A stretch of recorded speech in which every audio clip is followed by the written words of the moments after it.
What I noticed when I entered the house for the first time, Women Affairs Minister spills.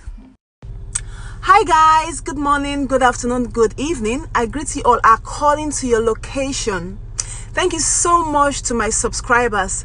And if this is your first time of coming across this channel, please do well to click on the subscription button and then click on the bell icon so that whenever we bring you the latest gist, you'll be among the first person to view it. Now, without wasting much of our time, let's roll it.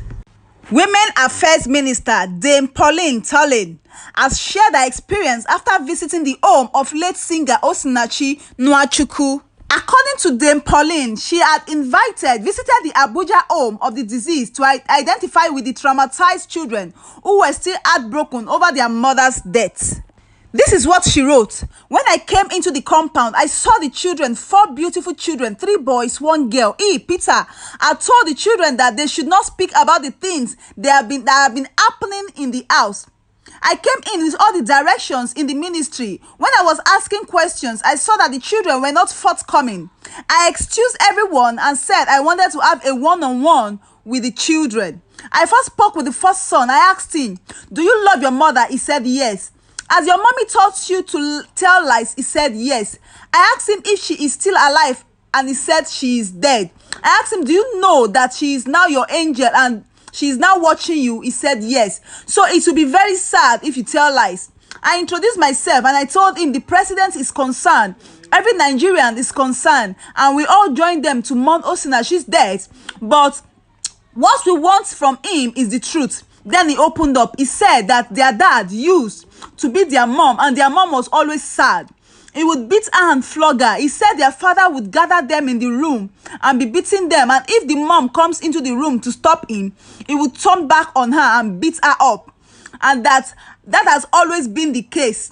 The children said it was their mom that runs around on her gospel music, comes back with the money. In fact, if the money is paid through a bank account, it was paid into his own account. That is the husband's account. Guys, this is a very sad one. She has no account of her own.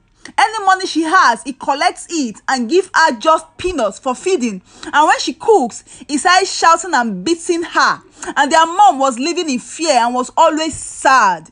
It was such a horrible story from a young boy that is said to be just 12. I asked him what class he is, and he said class 5 at the age of 12. Wow, he's in primary 5. 12 years old. He's supposed to be in, if not JSS3, SS1, at least JSS2. 12 years old is in primary 5. At that age, I said, why? And he said he can't even read. So mentally, the child is already destroyed. Like, guys, I was battling with tears, and when he finished, I called on the second son. The second son repeated the same horrible situation, as well as the third son. Guys, these children are already traumatized, with the way the father is treating the mom. 12 years old pikin no fit even read. 12 years old pikin dey primary 5. I still remember back then when I was 12 years old, I was in GSS2. 12 years olds now. 12 years olds now. Say this is our world now. Children, small children, they quick graduate. 12 years olds now. They are in GSS3, SS1. 14, 15 years old, they don't finish secondary school. Imagine a 12-year-old still in primary 5 and cannot even read. Imagine the kind of trauma this child would have been going through. Be say, now what's he going to think? Be that he will not even be thinking of his books. He will be thinking of the way the father treats his mother, which is so unfair. We pray her soul rest in peace and make justice catch up with that man. The man should not go unpunished. The man should not go unpunished because he's obviously a very heartless man. Very, very heartless man. This one a word of advice to women out there. If you are being maltreated, if your husband, if not even one slap, he slap you. My sister, if he slap you, they slap you, they go. Anyway, guys, this is a very sad one. May God console the family and let her rest in peace. May her soul rest in peace. Anyway, leave your comments in the comment section.